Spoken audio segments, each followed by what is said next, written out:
Bonjour à tous, on commence le cours dans quelques minutes, on attend que les gens arrivent.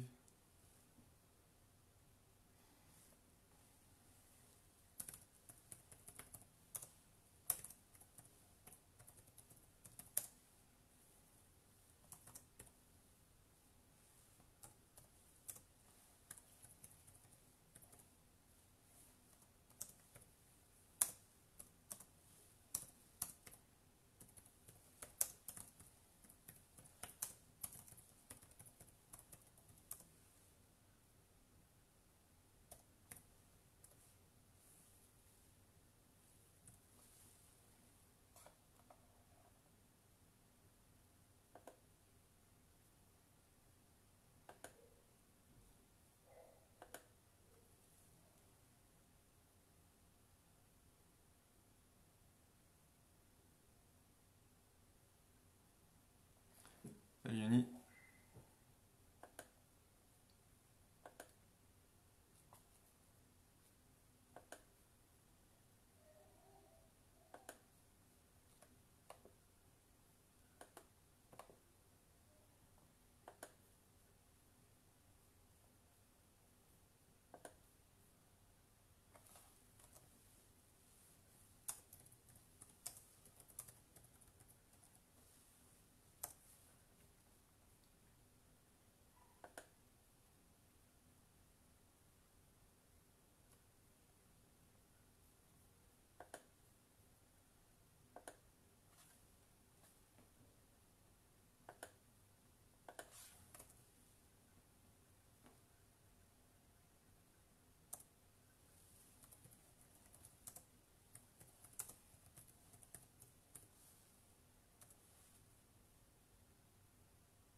Donc le cours sera pour la Rifouach Shelema de David Moshe Lasri Ben Aïcha et pour tous les bénéficiaires qui sont malades et pour toute l'humanité. Avec l'aide de Dieu, que ce cours puisse permettre à améliorer la situation avec l'aide de Dieu.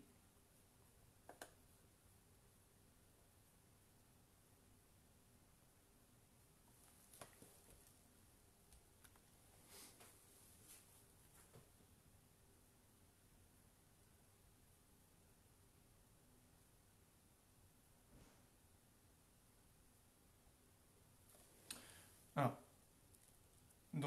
la semaine dernière on avait commencé par Gemara et ensuite on a fini par Tanya. Donc là aujourd'hui on va faire l'inverse, on va commencer par Tanya et on va finir par Gemara.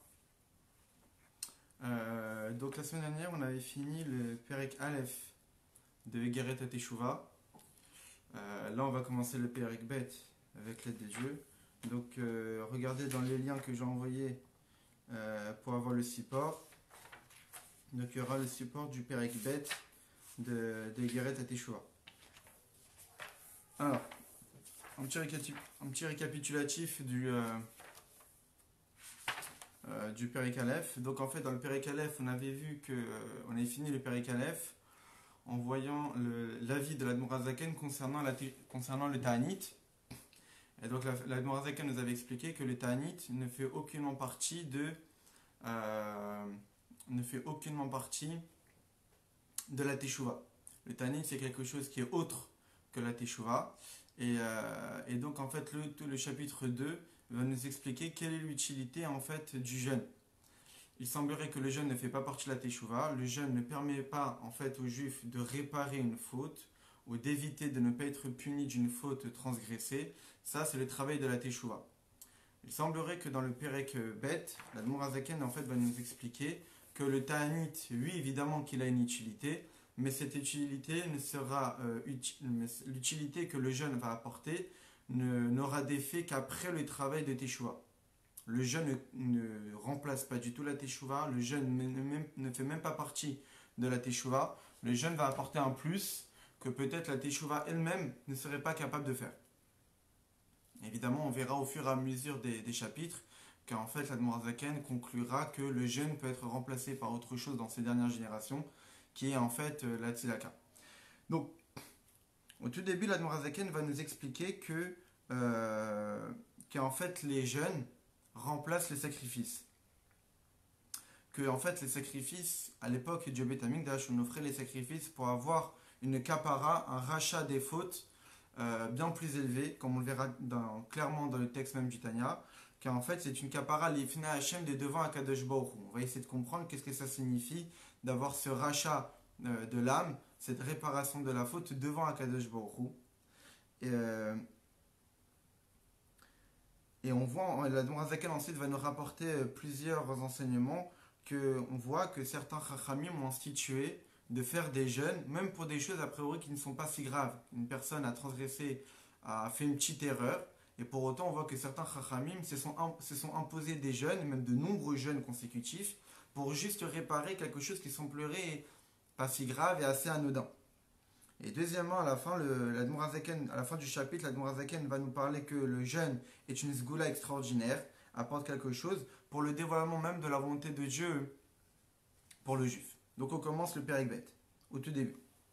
Ach, kolze, les inyan kapara umchilat aavon, tout cela, tout ce qu'on a dit jusqu'à maintenant, les inyan kapara, c'est pourquoi, c'est pour le rachat de l'âme, umchilat aavon et le pardon de la faute, chez nimchalo legamre, qu'il sera pardonné totalement, Masha'avar al-Mizata Meler, du fait qu'il a transgressé les commandements du roi, Kisha'asa Tshuva Shelema, parce que lorsque le juif fait une teshuva complète, Ve'en Maskirin Lo Dvar, jamais on ne mentionnera ce qu'il a pu commettre comme faute dans le passé, Ve'chatsi Devar, même pas la moitié d'une chose, Be'yam Adjin, le jour du jugement, Le'ansho al-Zechaz Shalom, pour le punir de cela, Ba'olam Haba, dans le monde futur, Veniftar les gamre minadjin, il est complètement exempté de tout jugement concernant cette faute, Ba'olam Haba, dans le monde futur. Donc là, l'Admorazaken nous dit que tout ce qu'on a expliqué dans le chapitre 1, où l'Admorazaken nous a expliqué en fait ce qu'était la teshuva d'après lui, que la teshuva c'est essentiellement regretter le passé, regretter les fautes commises. Et évidemment, pour que la teshuva soit véritablement complète, c'est pas seulement regretter le passé, prendre évidemment la décision de ne jamais la transgresser, exprimer la faute avec la bouche en faisant le vidouille et demander pardon. À ce moment-là, la teshuva est véritablement complète. Et là, on pourra dire que cette faute-là qui a pu être commise dans le passé, jamais on ne lui rappellera dans le jugement. C'est comme si qu'il ne l'a jamais transgressé. Donc on voit que la teshuva a cette force de pouvoir effacer une faute dans sa totalité, au point qu'on ne jamais on le rappellera dans le jugement dans l'Olam Haba. Donc là, en fait, on voit que quoi? On voit que, comme que tout ce qu'on a étudié, en fait, je lis un peu les commentaires, que tout ce qu'on a étudié dans le chapitre d'avant, que le jeûne, en fait, ne fait pas partie de la mitzvah de la teshuva. Mais en fait, quand on a parlé de la teshuva, c'est uniquement pour le rachat de l'âme et pour le pardon de la faute. Donc il y aura autre chose que la teshuva seulement ne suffirait pas à l'obtenir. Et que le jeûne, justement, va nous permettre d'obtenir ce que la teshuva n'est pas capable d'avoir. Le fait de racheter l'âme, c'est-à-dire de faire en sorte que la faute n'est plus comptabilisée et d'éviter d'être puni d'une telle faute, n'est pas effectué pour le jeûne. Le jeûne ne permet aucunement d'effacer une faute. Le jeûne ne permet aucunement d'éviter d'être puni d'une faute. Pour cela, il faut faire teshuva. C'est la teshuva seulement qui permet d'effacer totalement une faute et de faire en sorte qu'il n'y aurait aucune conséquence négative de la faute commise peut-être dans le passé. Maintenant, si après ce travail-là de teshuva, eh bien, celui qui a fait teshuva, il sera intéressé à améliorer sa situation. C'est-à-dire quoi d'améliorer sa situation? D'être chéri aux yeux d'Akadosh Baruch Hu comme il l'était avant la faute. Il est évident qu'en faisant une faute, on a créé une fissure, on a créé une séparation entre Dieu et la personne. La personne qui a commis une faute, elle crée une sorte de séparation. Cette séparation-là, elle va être évidemment améliorée et on va résoudre la problématique en faisant teshuva. Maintenant, est-ce qu'on va dire qu'en juste en faisant teshuva, on va retrouver la proximité qu'on avait avec Dieu avant même d'avoir commis cette faute? Il semblerait que la Zaken nous dit que non. On verra même dans la preuve, et c'est lié avec la paracha de cette semaine de parachat Veikra avec les sacrifices, on verra que la Teshuvah, juste ça permet à faire en sorte que le roi, la Zaken va donner la parabole, on le verra après, que Dieu se dit que, ok, je pardonne la faute. Mais est-ce que cela voudrait dire que Dieu voudrait revoir ces juifs? Est-ce que ça voudrait dire que Dieu acceptera le service divin de ces juifs, les mitzvot? Est-ce que ça voudrait dire que son service divin ne sera pas entaché de la saleté qu'il a pu commettre, de la faute commise dans le passé? Il est évident qu'il ne sera pas puni. Il est évident qu'on ne le punira pas et qu'on ne mentionnera plus la faute commise dans le passé du fait qu'il a fait Teshuvah. Mais d'un autre côté, est-ce que cela signifie qu'il a retrouvé la même proximité avec Akadosh Baruch Hu? Il semblerait que non. Là, la Nourazaken, au tout début du chapitre 2, nous dit clairement tout ce qu'on a dit dans le chapitre 1 concernant la Teshuvah, c'est par rapport à Kapara, Omchilat Avon, le rachat de l'âme et le pardon de la faute. Maintenant, plus que ça, être capable d'être agréé aux yeux de Dieu, d'être désiré par Akadosh Baruch Hu et de retrouver la proximité qu'on avait avant la faute, il semblerait que la Teshuvah n'est pas suffisante.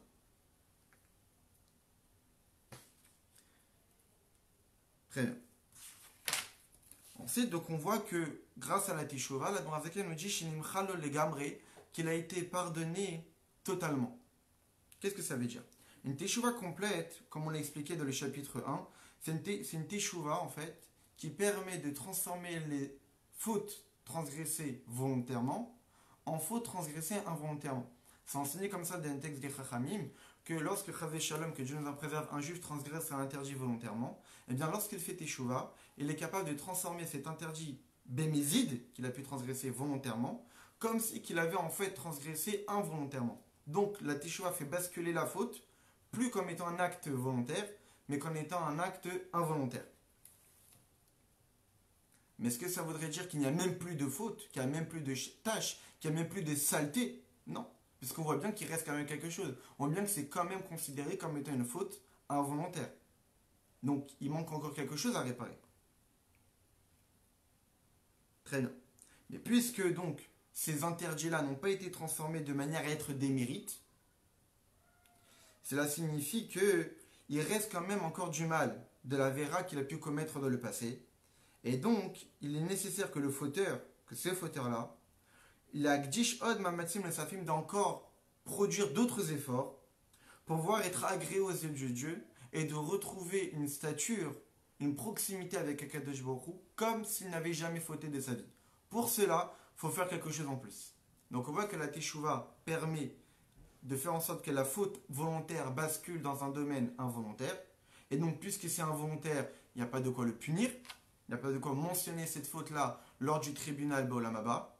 Mais d'un autre côté, est-ce que cela signifie qu'il a retrouvé la proximité qu'il avait avant avec Akadosh Baruch Hu? Non. Il faut quelque chose en plus. Très bien. On continue dans le Tanya. Donc là, on est à la 5e ligne au milieu. Omnam. Toutefois, Shiye les Ratson, toutefois, pour qu'on puisse être Shiye les Ratson Ifna Hashem, pour qu'on puisse être agréé devant Akadosh Baruch Hu, pour qu'on puisse être agréé aux yeux de Dieu, Umurutse, Vechaviv Ifna Vidbarer, que Dieu nous désire notre proximité, désire notre présence auprès de lui, et nous chérit, qui est Kodem Achet, comme avant la faute, Yotnachat Ruach l'Ekonom Avodato, pour que Dieu puisse avoir un quelconque plaisir et une délectation de notre service divin. Donc maintenant, si on recherche ça, que le juif ne veut pas seulement éviter d'être puni de la faute transgressée dans le passé, mais cherche aussi d'être agréé aux yeux de Dieu, que Dieu désire son bon comportement, que Dieu désire ses mitzvot, et que Dieu souhaite que ce juif puisse se trouver dans son palais, puisse se trouver dans sa cour royale et être proche de lui. Ayat Sarich Leavi Korban Ola.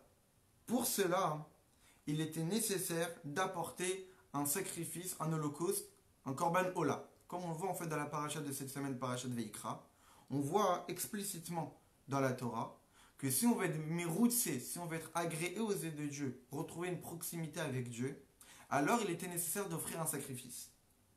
Afilou al misva tasekala, même pour une misva positive, légère, pas si grave que c'est là.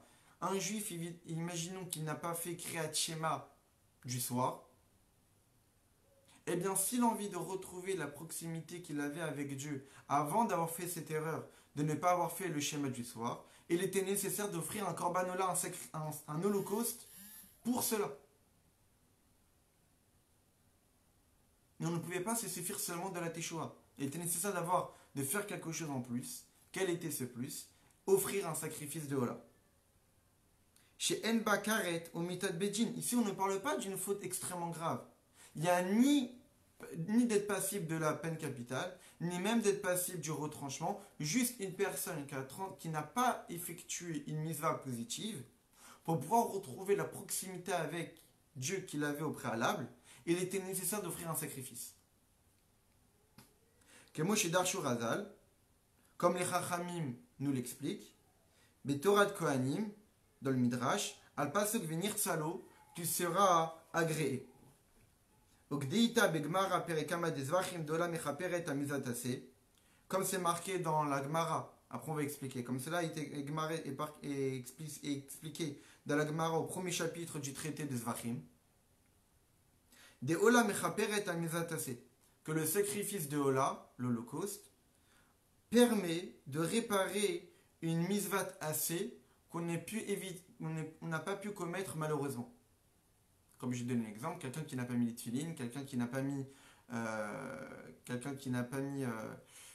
fait la mise à des tzitzit, quelqu'un qui n'a pas fait Kriyat Shema du matin ou Kriyat Shema du soir, etc. Quelqu'un qui n'a pas effectué une injonction positive, et bien pour cela, il était nécessaire de pouvoir réparer totalement cette erreur, et il était nécessaire d'offrir un sacrifice de Hola. Pourquoi? Vidoron, parce que c'est comme un cadeau. C'est comme si qu'on offrait un cadeau à Dieu après qu'on ait fait Teshuvah et qu'on nous ait pardonné de la punition et qu'on nous ait évité de nous punir. Donc on voit déjà ici qu'il y a un plus qu'il faudrait faire après avoir fait Teshuvah. Quel est ce plus? C'est que si une personne n'a même pas forcément transgressé un interdit extrêmement grave, comme être passible de la peine capitale ou du retranchement, même après avoir fait Teshuvah, après qu'on lui ait pardonné de la faute, qu'on ne va pas le punir de cette faute, et donc il a effectué l'essentiel du rachat de son âme, malgré cela, son âme reste encore salie et entachée à cause de cette faute commise. Gmara Kapara est donc la finalisation du rachat, de l'effacement total de la faute, serait beaucoup plus tard, lors de Yom Kippour ou par des épreuves. Donc si une personne transgresserait un interdit extrêmement grave, comme qui subirait la peine capitale ou le retranchant qu'on l'a vu dans le chapitre 1, évidemment que la Teshuvah va permettre d'éviter la punition, mais d'un autre côté, il était nécessaire de faire encore d'autres étapes supplémentaires pour finaliser le pardon total de la faute, qui était Yom Kippour et les épreuves. Maintenant, quelqu'un qui n'a pas fait une misva positive, on avait dit quoi? Dans le chapitre 1, on se souvient. Et Nozaz, Mishama Chimochamilo. Il fait tchouva et c'est suffisant pour être pardonné de la faute totalement. A priori, c'est ce qu'on a vu dans le chapitre 1. L'Admor Zaken avait rapporté le Braïta dans Masechet Shoma, les trois catégories des Teshuvah qu'on avait vues. Et en fait, là-bas, l'Admor Zaken nous avait expliqué que pour une personne qui n'aurait pas effectué une injonction positive, eh bien, une Teshuvah suffit pour être pardonné totalement, sans avoir besoin des Yom Kippour, sans avoir besoin d'épreuves, etc. La Teshuvah suffit. Dès le moment où il fait Teshuvah, il est pardonné. Très bien. Mais malgré cela, c'est ça en fait la nouveauté que l'Admor Zaken nous rajoute dès le début de ce chapitre 2, c'est qu'il y a quand même encore une trace de mal en lui.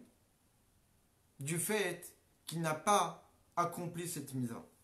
Cette trace-là qui reste va empêcher ces juifs de pouvoir procurer du plaisir à Dieu par l'accomplissement de ces mitzvot.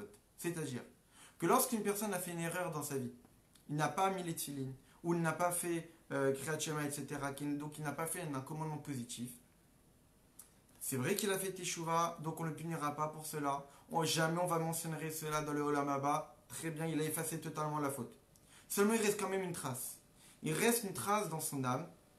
Et cette trace-là cette tâche-là qui reste, va empêcher le juif de pouvoir être voulu par Dieu. Ça veut dire quoi? C'est-à-dire que lorsque le juif, après avoir fait teshuva, il va mettre les tefilines, il va faire toutes les mitzvot possibles et inimaginables. Mais ces mitzvot-là ne seront pas forcément désirées par Dieu. Pourquoi? Parce que ça vient de quelqu'un qui s'est éloigné de Dieu. Cette personne-là, c'est un juif qui a une âme divine. Et donc, il était proche d'Akadosh Baruch Hu comme tout juif de manière naturelle. Maintenant, le problème, c'est qu'à un moment donné, arrivé dans sa vie, il a fait une erreur, il n'a pas mis les tefilines. Et donc, il s'est séparé de Dieu. Il n'a pas fait un communément positif. Il a pris conscience de l'erreur qu'il ait pu commettre, alors il fait tchouva. Cette tchouva-là va lui permettre que jamais on ne mentionnera l'erreur qu'il a pu commettre parce que maintenant c'est effacé. Il ne sera pas puni pour cela. D'un autre côté, il n'a plus retrouvé la proximité qu'il avait avec Dieu. Dieu ne l'accepte toujours pas. Il y a toujours une tâche, il y a toujours du mal. Lorsque Dieu voit ce juif, il se rappellera toujours que ce juif, à un moment donné, n'a pas mis les tefilines. Ce juif, à un moment donné, ne m'a pas écouté. Alors c'est vrai qu'il regrette. C'est vrai que maintenant, il remet les tefilines. Mais de l'autre côté, à un moment donné, il a trébuché. Et pour cela, même si après il va mettre les tefilines, évidemment, ça reste des mitzvot, c'est comptabilisé comme des mitzvot. Mais ça ne va pas forcément procurer à Dieu du nachat ruach, une satisfaction. Un plaisir à Kadesh Baruch Hu. Et donc, c'est pour cela qu'après avoir fait teshuva, il a besoin de réparer ces petits détails-là qui restent. Donc on voit maintenant, dès le début de ce chapitre 2, qu'une teshuva n'est pas suffisante. Après avoir fait teshuva, il faut rajouter quelque chose pour effacer totalement l'erreur commise, que ce soit une erreur positive, une absence d'acte positif, ou malheureusement d'avoir transgressé un interdit. Il faut rajouter quelque chose en plus. Ce plus-là va permettre non pas d'effacer la faute a déjà été effacée. Il ne sera plus puni, on ne va plus mentionner cette faute. Mais ce rajout-là va permettre de retrouver la proximité avec Akadosh Baruch Hu. Très bien. Et donc on voit ici qu'il y a deux étapes. Et ces deux étapes-là, l'Admor HaZaken ne va expliciter maintenant dans le Tanya. On reprend. Là, on est dans la 1, 2, 3, 4, 5, 6, 7, 8, 9, 10, 11. On est à la 11e ligne importante du haut. Au cas Adam chez Sarach Bemeler, comme un homme qui a déplu au roi. Il a eu un mauvais comportement qui a été déplaisant aux yeux du roi. Ou failli sur l'idée praklitin au machallo. Et donc, ce citoyen-là, qui a déplu au roi, prend un avocat, prend une personne du grande stature dans le palais du roi, un ministre, et l'utilise et le supplie d'essayer d'aller voir le roi pour essayer de se faire pardonner de la faute, de l'acte déplaisant qu'il a pu faire envers le roi. Afalpi ken sholar de Ron, malgré le fait qu'il va demander à quelqu'un d'essayer d'être une sorte de mélitz yocher, d'être quelqu'un qui va essayer de le défendre et de chercher le pardon du roi pour l'acte commis. Malgré cela, ce citoyen-là, il ne va pas se suffire de ça. Qu'est-ce qu'il va faire? Sholar de Ron ou mincha. Il va envoyer un cadeau au roi. Les fanav, chez Tratselo lirot penemeler. Il va essayer d'envoyer un cadeau au roi pour pouvoir chercher chez le roi l'acceptation de se représenter devant lui. Le citoyen cherche à être pardonné. Il va utiliser une personne qui est chérie aux yeux du roi et que justement cette personne-là va le défendre et essayer de trouver le pardon du roi. Il a trouvé le pardon du roi. D'un autre côté, ce citoyen-là a envie de retrouver le roi. Ce citoyen a envie de retrouver la proximité qu'avec le roi, d'aller à la cour du roi, de poser ses questions, comme n'importe quel citoyen. Il n'a pas envie de rester en dehors du palais, de continuer sa vie de citoyen lambda, mais d'un autre côté, ne plus avoir la possibilité de rentrer dans le palais et de se présenter devant le roi et de lui demander des conseils ou des questions qu'il pourrait avoir besoin dans sa vie. Pour cela, qu'est-ce qu'il fait, ce citoyen? Après avoir, grâce à Dieu, récupéré le pardon du roi, pour pouvoir se présenter devant le roi, il lui offre un cadeau. Ce cadeau-là va être l'outil pour réveiller chez le roi l'ancienne volonté qu'il avait avant de pouvoir accepter la venue de ses citoyens. Et donc, grâce à ce cadeau, le citoyen a retrouvé la proximité qu'il avait avec le roi. Et donc, c'est ça ce qu'on va expliquer maintenant.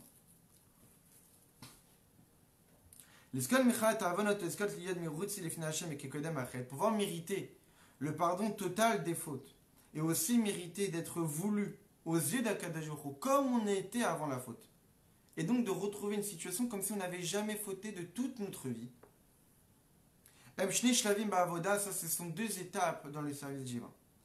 Comme une personne, comme on l'a dit, qui a déplu le roi, et par le biais d'un intermédiaire, d'une personne de haute stature dans le gouvernement, une sorte d'avocat, alors il va mériter d'être pardonné de sa faute. Et il est évident que le roi pardonne complètement la faute. Mais il est possible qu'il ne veut plus le voir. J'accepte, comme on peut imaginer, que n'importe quelle personne d'un village, d'un royaume, il n'a pas écouté le roi, il a fait une grave erreur.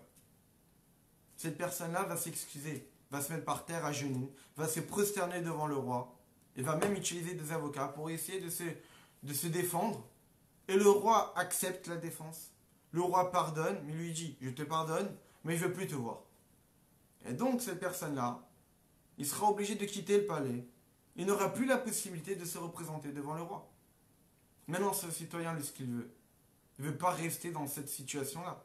Le citoyen, lui, veut quoi? Il veut retrouver la proximité qu'il avait avant de commettre cette faute. Il regrette énormément, il regrette amèrement l'erreur commise.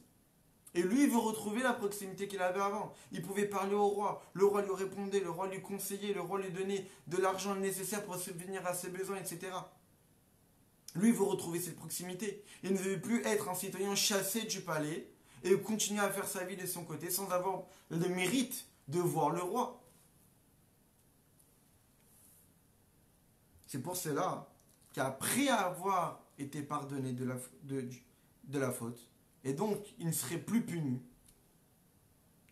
le fauteur, lui, est intéressé à vouloir retrouver le roi, à se représenter devant lui, à le voir. Pour cela, il envoie un cadeau. Envoyer un cadeau chez le roi, ça va permettre de réveiller chez le roi cette envie de se dire « j'ai envie de revoir ce citoyen, il me manque ». Et je vois bien qu'il a complètement changé. Il est revenu tel qu'il était avant. Ce n'est plus la personne qui a commis cette faute. Il est redevenu la personne qui était avant de commettre cette faute. Un citoyen que j'apprécie le voir. Un citoyen que j'apprécie son comportement. Qui a écouté mes directives. Qui a écouté mes décrets. Qu'est-ce qui a permis de réveiller chez le roi cette volonté de retrouver ce citoyen? C'est le cadeau. Très bien. On continue dans le Tanya.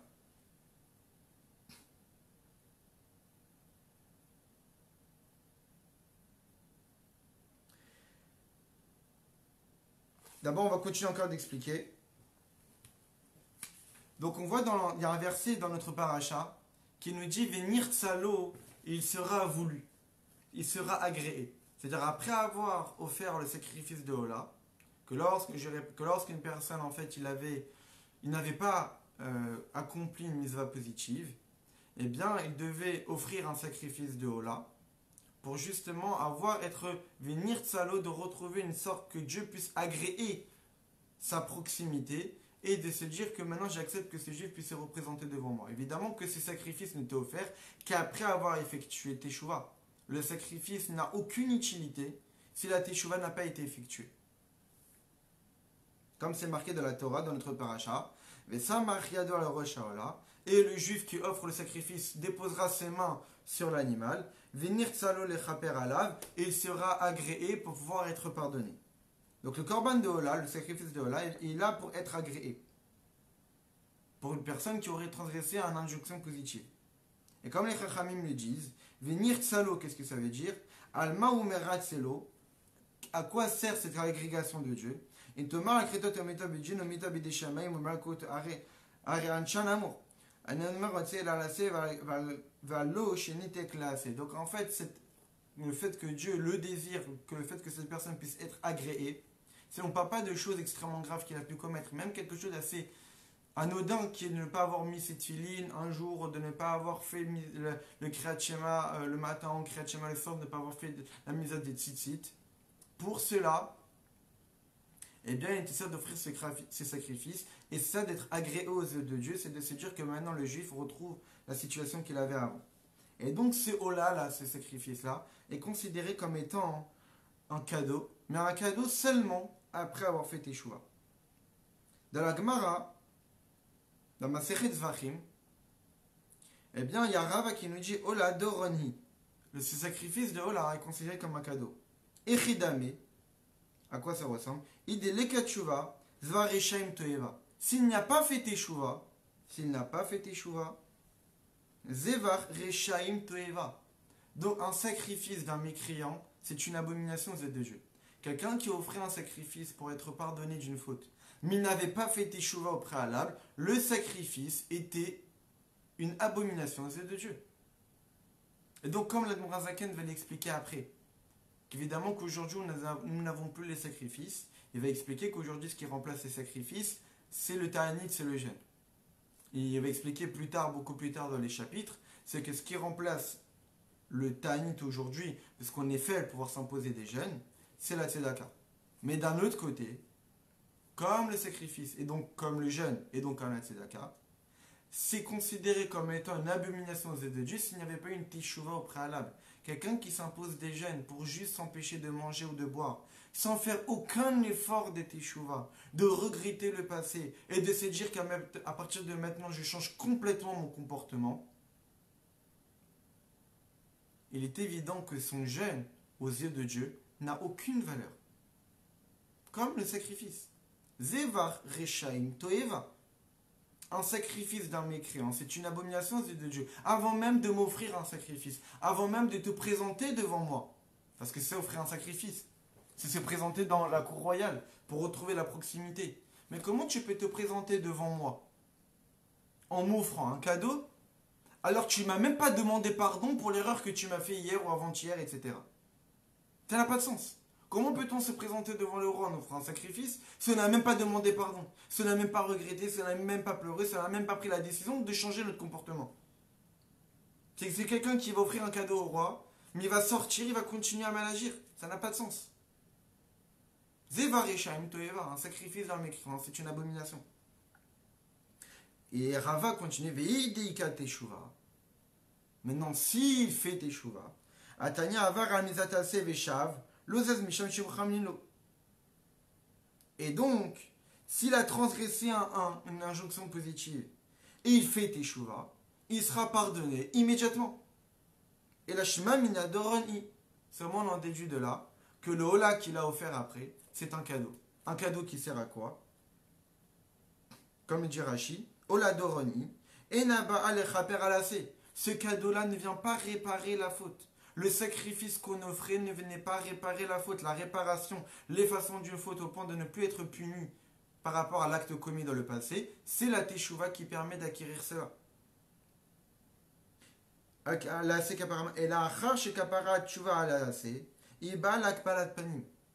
Après avoir été pardonné de la faute commise et d'avoir racheté son âme, ce cadeau-là n'était seulement la kabbalat panim, seulement de nous permettre d'être reçus par Dieu et de se présenter devant un Kadosh Baruch. Comme une personne qui ait pu déplaire aux yeux d'un roi, et donc il a utilisé un avocat pour pouvoir être pardonné du roi. Donc lorsqu'il a envie de se représenter devant le roi, alors il offrait un cadeau. Mais derrière Klal, de manière générale, les sacrifices ne pardonnaient seulement les fautes involontaires. Et de là, on voit en fait pour quelle raison il y a deux étapes. Un sacrifice n'était pas utile pour pardonner les fautes volontaires. Un sacrifice était essentiellement utile, dans la majorité des cas, de pouvoir être pardonné des fautes involontaires. Donc si une personne, il a fait une faute, mais il est toujours dans le statut que cette faute commise est dans le statut de faute volontaire, le sacrifice qu'il va offrir après n'a aucune utilité. Donc c'est pour cette raison qu'on dit que le sacrifice que tu offres, si tu n'as pas fait tes chevaux au préalable, bah Toeva, c'est une abomination. Parce qu'avant d'offrir le sacrifice, il faut que tu aies transformé ta faute en une faute involontaire. Pour cela, il faut faire tes choix. Donc d'abord, tu fais teshuva. Grâce à cette teshuva, ta faute volontaire, tu l'as permise de la transformer en une faute involontaire.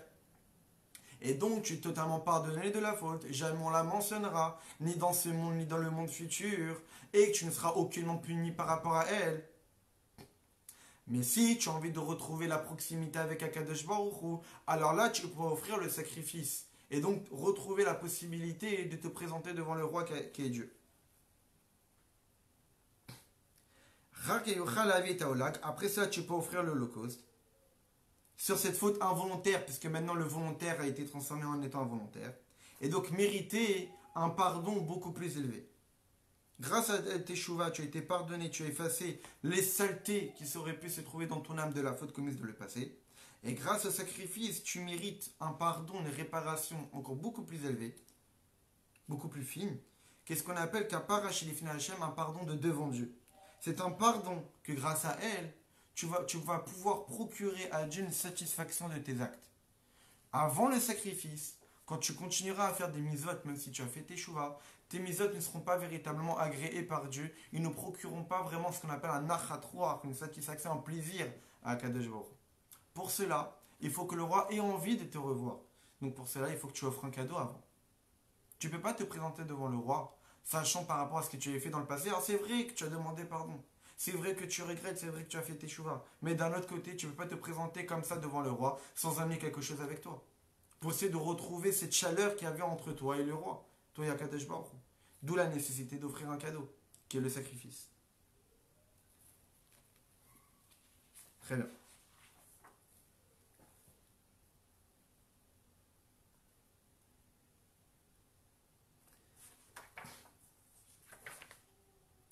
On continue encore sur Tanya, après on passera à la Gemara. Malgré le fait que dans le premier chapitre, en fait, on avait expliqué que normalement la Teshuvah, en fait, ça permettait de laver, de nettoyer totalement la faute. Lachon Kinoach, Shemekanach Lichol Chachet, que la Teshuvah permettait en fait d'effacer totalement la faute. Allez-nous la date, on doit quand même savoir que le sens du mot kapara, donc le rachat, racheter la faute, faire en sorte qu'elle n'existe plus, elle est double. Il y a laver la faute, et il y a l'effacer totalement. Et en fonction du sujet dans lequel on utilise le mot kapara, elle aura un certain sens différent. Par rapport à la teshuva, le terme de kapara signifiait laver la faute, signifiait faire en sorte que la faute n'est plus comptabilisée et qu'il n'y aura même plus de punition, la personne a été pardonnée. Après la teshuva, lorsqu'on parle de kapara, c'est que c'est racheter en fait la proximité avec Dieu, cette proximité que tu as perdue. Cette chaleur,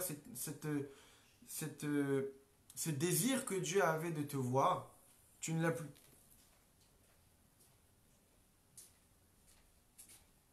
Et donc c'est pour cette raison qu'en fait, pour être voulosé de Dieu, est bien nécessaire d'offrir un sacrifice.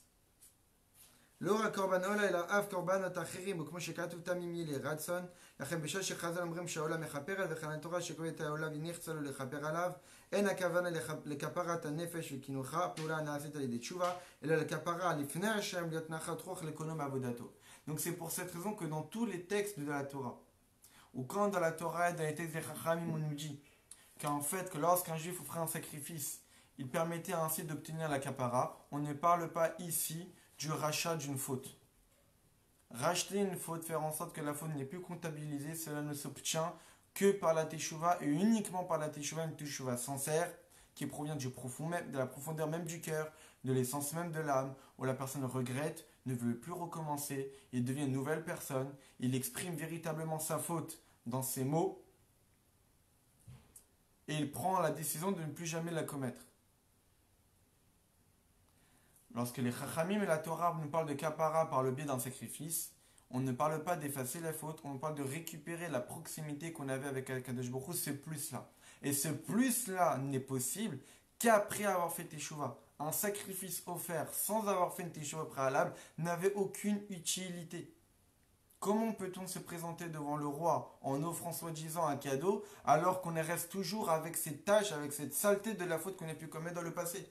Alors on va devant le roi qui a émis des décrets et que moi la personne, je transgresse ces décrets-là, mais je viens quand même à offrir des cadeaux. Ça n'a aucun sens. D'où la nécessité de faire d'abord teshuva et après d'offrir les cadeaux qui sont les sacrifices. On reprend dans le Tanya. On a la parenthèse. ולשון מכפרת וכן מה שכתוב בתורה ונרצה לו לכפר עליו אין זו כפרת נפשו לכפר לפני השם יתנחת רוח לקונו כדאיתא שם בגמרא או כמו שכתוב תמים לרצון. Donc ce qu'on vient de dire. Dans la parenthèse ici, Admorazaken en fait clarifie ce que je viens de dire, c'est que lorsqu'on parle de kapara ici, on ne parle pas de la kapara dont on a parlé dans le premier chapitre. Dans le premier chapitre, la kapara dont on a parlé, c'est l'effacement de la faute, faire en sorte que la personne soit pardonnée, qu'on ne rappellera plus ses fautes et ne sera pas puni pour elle. La kapara dont on parle ici, c'est de retrouver la proximité avec le roi, la proximité avec Akadosh Baruch Hu, pour que grâce à cette proximité qu'on retrouve, toutes les mitzvot qu'on va pouvoir accomplir, ça va lui provoquer chez Dieu de la satisfaction, du nachat roach et un plaisir de notre bon comportement. Et Dieu voudra nous voir près de lui et dans sa cour royale. Varshav, et aujourd'hui. Donc on est juste après la parenthèse. She'en lanu korban. Aujourd'hui, donc, on n'a plus de sacrifice. La fig ratson me'Hashem, de pouvoir recréer chez Dieu, réveiller chez Dieu cette volonté de nous voir proches de lui. Atanit ubebukum korban, le jeûne remplace le sacrifice. Comme shekatuv begmara, comme cela est explicité même dans la Gemara. Chez Yemiut chalve odami, car en fait, un jeûne, c'est comme quelqu'un qui diminuerait sa graisse et son sang, shinitmet, qu'il diminue, comme si j'avais offert un sacrifice devant toi. Et donc on voit, là l'Admorazaka nous dit qu'aujourd'hui, lorsqu'on n'a plus de sacrifice, qu'est-ce qu'on fait? Lorsqu'un juif a envie de retrouver cette proximité avec Kadosh Baruch Hu, qu'est-ce qu'il doit faire pour pouvoir la retrouver? Qu'est-ce qu'il doit faire pour faire en sorte que maintenant les mitzvot que je vais accomplir seront véritablement désirés par Kadosh Baruch Hu, voulus par Dieu? Qu'est-ce que je dois faire? J'ai fait teshuva, mais a priori ce n'est pas suffisant. Il faut que j'offre un sacrifice. On l'appelait Beth Amikdash. Et que Bezrat Hashem, on l'aura aujourd'hui avant demain. Mais qu'est-ce qu'il faut faire? Alors la Brazaka nous dit, là justement vient l'utilité des jeûnes. Les jeûnes sont là seulement pour remplacer les sacrifices. Les jeûnes ne sont pas là pour faire teshuva. Rien ne remplace une teshuva. Quelqu'un qui jeûne sans faire teshuva, le jeûne n'a aucune utilité. Le jeûne, comme un sacrifice, ça vient après la teshuva. Le juif fait teshuva. Et seulement après avoir fait teshuva, alors là, à ce moment-là, il offrira le sacrifice qui est le jeûne. Pour quelle raison, en fait, le jeûne remplace un sacrifice? Parce que c'est m'a expliqué dans la Gemara, Rav Sheshet, qui avait yativ etanite, battant des masla marachi, que lorsque Rav Sheshet faisait un jeûne, juste après avoir prié, il disait, Ribon olami galovi adwa lefanecha, maître du monde, s'est dévoilé, s'est su devant toi. Bisman chez Bet Amikdash Kayam, que lorsqu'il y avait le Bet Amikdash Adam Choté, lorsqu'un juif fautait, ou Makriv Korban, il offrait un sacrifice, Ve'en Makrivi Mimenu Lachelbo Vedamu Mitraperlo. C'est comme si qu'en fait il sacrifiait sa propre chair, sa propre graisse, son propre sang, et là il était pardonné. Varshav, mais aujourd'hui, Yashav Tibeta Anit, je me suis assis, j'ai passé ma journée en jeûnant. Venez te mettre Khalbe Vedami. Et en jeûnant, j'ai diminué ma graisse. Je ne l'ai pas développée en mangeant. Que ça puisse être ta volonté. Chez Khalbe Vedami, que la graisse qui est diminuée, que mon sang qui s'est diminué par le biais de mon jeûne, que le krav c'est comme si que je me suis offert moi-même sur le misbeach, sur l'autel, et que tu puisses me vouloir proche de toi. Le Maharsha explique de ces passages de la Gemara quoi? Qu'au moment où on offrait en fait un sacrifice, comme c'est par rapport à la paracha de cette semaine, que lorsqu'un juif offrait en fait un korban, un sacrifice, l'homme qui offrait un sacrifice, il devait penser dans sa tête que c'est lui normalement qui aurait dû être Rehav Mita. C'est lui normalement qu'on aurait dû mettre sur l'autel et d'être offert à Akadosh Baruch Hu. Seulement évidemment que dans la Torah, il n'y a aucun sacrifice humain. Alors qu'est-ce qu'on faisait? Akadosh Baruch Hu nous a fait une bonté énorme, qu'à la place, on offrait un sacrifice, on offrait un animal. Mais lorsqu'on offrait cet animal, le juif devait se dire, c'est moi normalement qui devrais être à sa place. Et donc lorsqu'il voyait le sacrifice, l'animal brûlé, il devait se dire, c'est moi qui suis en train de brûler. C'est mon âme animale, c'est l'animal qui est en moi. qui est à l'origine de mes fautes que j'ai pu commettre dans ma vie, c'est lui qui est en train de brûler et c'est lui que normalement je suis en train d'éradiquer par le biais de ces sacrifices-là. C'est pour cette raison que lorsqu'il y avait le temple, lorsqu'un homme fautait, il offrait en fait un animal, l'âme de cet animal qui représentait l'âme animale qui est en lui, qui représentait la graisse, la grossièreté qui est en lui, et qui était offert à sa place. Mais aujourd'hui, on n'a pas de sacrifice. Il n'y a pas d'animal qu'on pourrait offrir par rapport à nous-mêmes. Alors qu'est-ce qu'on fait? Alors on jeûne. Et par le biais du jeûne, on a le même mécanisme. Offrir un animal, c'est de faire diminuer l'animal qui est en nous. Que normalement, c'est nous qui aurions dû être offerts à sa place. Donc lorsqu'un juif y jeûne, il fait diminuer la graisse qui est en lui. Cette graisse qui diminue, c'est comme si il offrait un sacrifice. Il offre ce corps qui aurait pu être développé à Akadosh Baruch Hu. Et donc il n'a même plus besoin d'offrir un sacrifice à sa place parce que justement il a fait ce jeûne. Et donc pour l'Admour Azaken, le jeûne est la place d'un sacrifice. Et donc il semblerait qu'un jeûne c'est quand même un sacrifice. Le jeûne n'est pas du tout là pour la Teshuvah. Le jeûne est juste là pour remplacer le plus qu'on avait à l'époque par le biais d'un sacrifice. Donc c'est ça ce qu'on a appris dans ce début-là du chapitre 2 de Geret Teshuvah. C'est car lorsqu'un juif faisait Teshuvah, la Teshuvah permettait d'effacer la faute. Mais d'un autre côté, ne lui permettait pas de retrouver la proximité avec Akadosh Baruch Hu. C'est pour cette raison que lorsqu'un juif il a envie de retrouver la proximité avec Dieu et faire en sorte que maintenant toutes les mitzvot qu'il va accomplir seront désirées et voulues par Dieu, comme cela a été avant d'avoir commis la faute, alors c'est pour cela qu'il était nécessaire d'offrir un sacrifice, comme on l'a expliqué. Le problème, c'est qu'aujourd'hui, nous n'avons pas de sacrifice. Alors qu'est-ce qui remplace cela? Qu'est-ce qui nous permet aujourd'hui de retrouver cette proximité? Non pas de remplacer la Teshuvah. La Teshuvah est irremplaçable. Rien ne remplace la Teshuvah, rien ne remplace l'effort de l'homme de s'imposer une amertume, de prendre conscience de sa bassesse et de vouloir arrêter de se séparer de Dieu et de continuer à accomplir Torah et Mitzvot sans transgresser ne serait-ce qu'un seul interdit. Rien ne peut remplacer ça. Seulement, pour retrouver la proximité, alors il y a le jeûne. Évidemment, on est à peine au début du chapitre 2. Il est évident que plus tard, l'Admour Azaken va nous expliquer clairement qu'en fait, quelque chose remplace le jeûne, puisqu'aujourd'hui nous sommes faibles pour pouvoir accomplir des jeûnes, qui est en fait la Tzedaka. Là, on va passer à l'Admara. Donc l'Admara, on est dans ma Sechet Kiddushin. On est au Daf He, donc page He. Amoud Aleph.